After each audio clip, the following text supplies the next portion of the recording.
समाज को राजनीतिक रूप से हाशिए पर लाने का प्रयास राजनीतिक दल के द्वारा किया जा रहा है। तो उसी संबंध में आज हम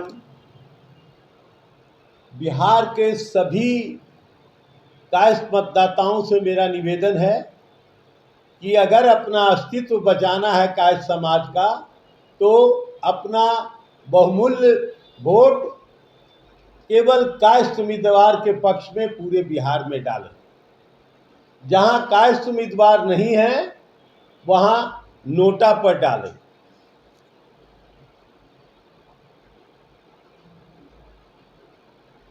क्योंकि आप लोग देख रहे हैं कि हम राष्ट्रभक्त रहे हैं और हमें राजनीतिक रूप से हाशिए पर लाया जा रहा है। जितने भी कास्ट कंस्टिट्यूएंसी से राजनीतिक दलों ने हमारे टिकट काट दिए। कुम्हरार से कास्ट लड़ते थे, शुरू से कास्ट का था। 80 में डॉक्टर शैलेंद्र नाथ श्रीवास्तव जीते थे। फिर आपको वहाँ अरुण सिन्हा लगभग 25 साल से विधायक थे। आपको नरकटियागंज से रश्मि वर्मा थी विधायक। सबका टिकट इन लोगों ने काट दिया। ये लोग समझते हैं कि कायस्थ कमजोर जात है, ये कुछ नहीं करेगा। हमारे राष्ट्रभक्त होने का मतलब हम कमजोर नहीं है।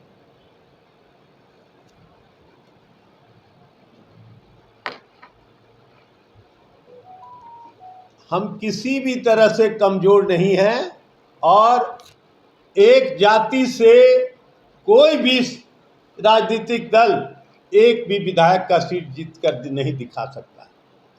और हमें ये लोग कहने लगे कि मेन है कि हम राष्ट्रभक्ति के चलते चुपचाप थे, तो हम हमारी चुप्पी को लोगों ने समझा कि ये कमजोर है।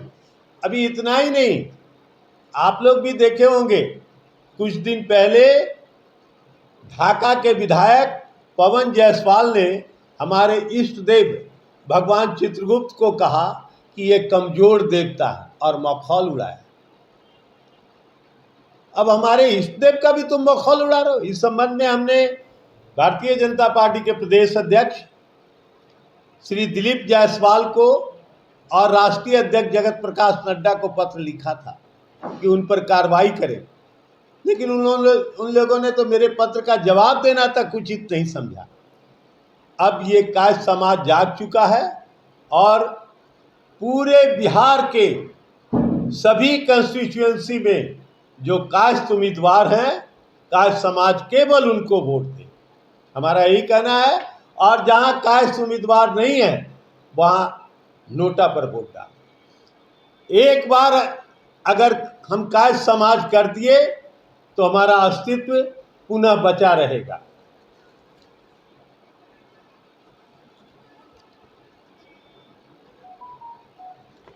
आजादी के लड़ाई में हम बढ़ चढ़ कर भाग लिए और हम छाती पर गोली खाए। हम बिहार के बारे में ही कहते हैं कि छपरा में फूलेना प्रसाद श्रीवास्तव तिरंगा फहराने जा रहे थे, अंग्रेजों ने उनको गोली मारा। 9 गोली लगने के बाद भी वो पीठ नहीं दिखाए, छाती पर गोली खाए, और जब वो गिर गए तो उनकी पत्नी झंडा ले जाकर फहराई तिरंगा। हम ये हस्ती रहे हैं और क्या कहें।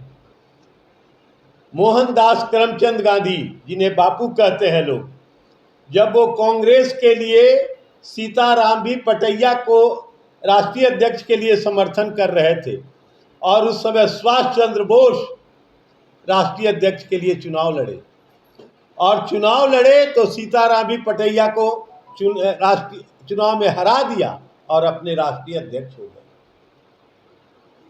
सुभाष चंद्र बोस। लेकिन अपनी ताकत दिखाने के बाद उन्होंने राष्ट्रीय अध्यक्ष पद से इस्तीफा दे दिया। हमें पद का कोई मोह नहीं है कि हम पद के लिए परेशान हैं, और ये हैं।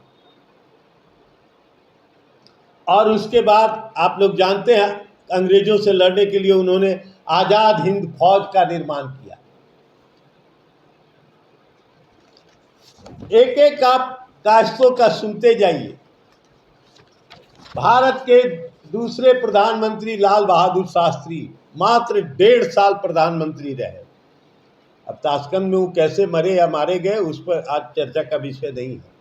लेकिन उस 1.5 साल में जो 20-20 साल से प्राइम मिनिस्टर चीफ मिनिस्टर रह रहे नहीं कर पाए, उन्होंने उस समय अन्न की कमी थी हमारे देश में, और अमेरिका ने कह दिया था कि हम नील नदी में अपना गेहूं डाल देंगे लेकिन भारत को नहीं देंगे।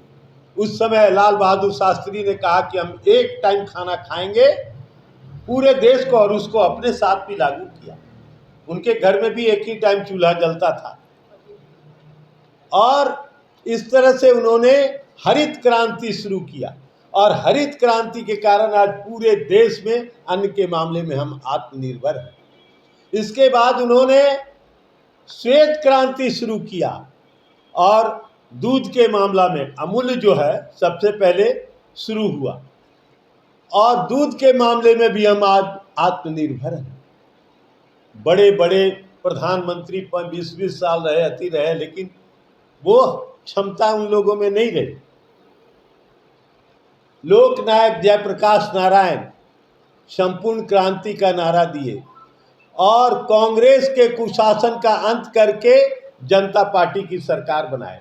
आज जो लोग सरकार में हैं, बिहार में, भारत में जो भी हैं, उनके नेताओं को बंदर की तरह जयप्रकाश नारायण अपने नेतृत्व में ले गए राजघाट पर और सबसे कसम खिलवाया, और यही लोग मिलकर हम कायस्थों को दरकिनार करने में लगे हुए हैं, हाशिए पर लाने में लगे हुए हैं।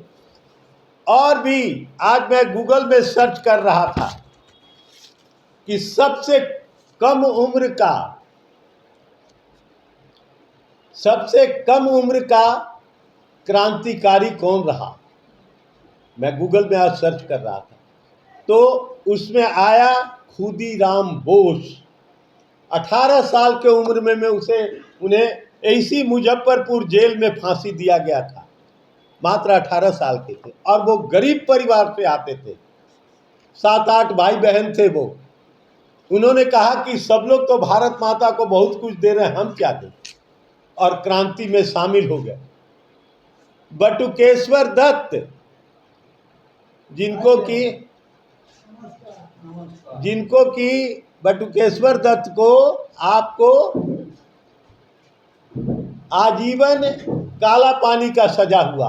हमारे मोहल्ले में ही उनका जक्कनपुर में घर है, बटुकेश्वर दत्त गली नामी है, उनकी बेटी प्रोफेसर थी, नामी है। किसने अपने काय समाज के हम वीरों का गाथा गाए हैं? कहानी सुनाने के पीछे क्या? सुनिए, अभी 1 मिनट और सुन लीजिए, उसके बाद हमसे प्रश्न कीजिएगा। चंद्रगुप्त मौर्य के सेना में सबसे ज्यादा कायस्थ थे, और जब सिकंदर से लड़ रहे थे तो कायस्थों ने उनका, हम केवल कलम नहीं चलाते, हम तलवार भी चलाना जानते हैं। ये सोच ले लोग, लेकिन आज तलवार का जमाना नहीं है। चित्रगुप्त भगवान के एक हाथ में कलम है और एक दूसरे हाथ में तलवार है। इसके अलावे विवेकानंद, स्वामी विवेकानंद, जब भारत को कोई पूछ नहीं रहा था तो अमेरिका में जाकर लंबा चौड़ा भाषण दिए। महर्षि महेश जोगी, किस क्षेत्र में हम पीछे हैं? आज भी अगर फिल्म दुनिया में कोई गिना जाता है तो सदी का महानायक अमिताभ बच्चन कहलाते हैं। मैं इसलिए ये बता रहा हूं कि आज हम लोगों को दरकिनार करने का जो राजनीतिक दल का साजिश हो रहा है, उसे अब कायस्थ समाज बर्दाश्त नहीं करेगा।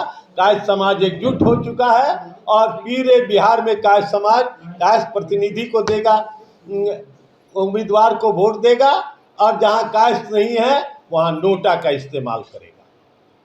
बात कर रहे हैं कि जहाँ पे कायस्थ समाज के जो उम्मीदवार नहीं होंगे नोटा दबाएंगे। जात पात की कहाँ से आ गई सर? आप लोग राज की जब बात करने वाले हैं तो क्या लगता है? जात का बात करने के लिए आज मैं मजबूर हो गया हूं। हम कभी जात का बात नहीं किए, हम धर्म का भी बात नहीं किए। आज देश की राजनीति दो ही ध्रुव पर है, जात पर है और धर्म पर है, उसी में बटा हुआ है। राष्ट्र चिंतन कोई नहीं कर रहा है, राष्ट्र को आगे बढ़ाने के लिए कोई नहीं कर रहा है। आपको मैं ये बता दूं कि ये जीव विज्ञान का सिद्धांत है, अगर आप लोग जीव विज्ञान में पढ़े होंगे तो, कि जो जाति अपने लिए संघर्ष नहीं करता है वो या तो विलुप्त हो जाता है या अस्तित्वहीन होकर जीने के लिए बाध्य होता है। आप तो लोगों को विलुप्त किसने किया? राजनीतिक दल कर रहे हैं, हम तो राष्ट्रभक्त हैं। पहले हम एनडीए सरकार है। तो एनडीए सरकार से हमको क्या मतलब, हमारी क्या भागीदारी है? नहीं, केंद्र में कोई कायस्थ मंत्री है? नहीं, आप बता रहे हैं कि कायस्थ को जो है वो विलुप्त है, आपको जो सत्ता पक्ष में लोग हैं वो लोग कर रहे हैं, तो सत्ता पक्ष में तो आपके भी एनडीए की सरकार है, तो क्या आप उसको हमको किसी सरकार, उसी सरकार का तो ये है कि आज हमें दरकिनार कर रहा है। सरकार पर ये ब्लेम दे रहे हैं कि उनकी वजह से आप लोगों को दरकिनार किया गया है? ब्लेम नहीं दे रहे, ये सत्य है, जाकर देख लीजिए आप। यहाँ कुम्हरार अभी केसी सिन्हा इस बार वहां से निश्चित रूप से जीतेंगे और केसी सिन्हा सारे कांग्रेस प्रत्याशी को मेरा समर्थन है। ये तो सामने वाला को समझना चाहिए ना। यादव अपने जात को कर रहा है, भूमिहार अपने को कर रहा है, ब्राह्मण अपने को कर रहा है, तेली कुर्मी अपने को कर रहा है, तो कास्ट भी कर रहा है। तो इसमें लोगों को चुभने की बात कहाँ से आ गई? आज जब हम लोगों को दरकिनार किया जा रहा है तो हम अपने लिए लड़ाई लड़ रहे हैं, अपने समाज के लिए लड़ाई लड़ रहे हैं, तो लोगों को चुभना नहीं चाहिए। क्यों चुभ रहा है? जब सरकार ही जातिवाद पर अपना ये कर रही है तो फिर कास्ट समाज जातिवाद की बात कर रही है, तो क्यों? इसमें चुभने की तो कहीं बात ही नहीं है। जब टिकट ही दे रहा है जाति के आधार पर तो फिर आज हम जागे हैं। हम जाति के आधार पे मिल रहे हैं, जाति के आधार पर लोग दे रहे हैं टिकट है। हर राजनीतिक पार्टी जाति के आधार पर टिकट दे रहा है। हम तो क्यों नहीं मिला? हमको लोग कमजोर समझ रहा है, इसलिए नहीं। इसलिए इस बार इलेक्शन में कास्ट जाति अपना ताकत दिखा कर रहेगा।